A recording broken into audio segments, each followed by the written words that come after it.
હિંમતનગરના Gambhoi Bhiloda highway પાસે car અને રિક્ષા વચ્ચે ગમખ્વાર અકસ્માત સર્જાયો.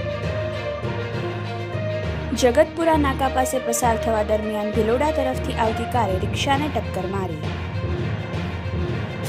અકસ્માતમાં રિક્ષા ચાલકનું ઘટના સ્થળે જ મોત નીપજ્યું, જ્યારે અન્ય 2 લોકો ગંભીર રીતે ઘાયલ થયા. માનગઢ ગામના રિક્ષા ચાલક પત્ની અને પુત્ર સાથે સંબંધીના ત્યાંથી ખબર અંતર પૂછી પરત ફરી રહ્યા હતા. અકસ્માતમાં રિક્ષાના કચ્ચર ઘાણ નીકળી ગયા. અકસ્માત સર્જાતા માર્ગ પરથી પસાર થતા લોકોના ટોળા થયા એકઠા. અકસ્માત સર્જનાર ગાડીનો ચાલક કાર મૂકી થયો ફરાર. મૃતક રિક્ષા ચાલકના પત્ની અને દીકરાને ગંભીર ઈજાઓ પહોંચતા સારવાર અર્થે ખાનગી હોસ્પિટલ ખસેડાયા. બનાવની જાણ થતાં ગાંભોઈ પોલીસની ટીમ ઘટના સ્થળે પહોંચી અને સમગ્ર મામલે તપાસ હાથ ધરી. રિપોર્ટર જીગર પંડ્યા, યશવી ગુજરાત ન્યૂઝ, સાબરકાંઠા.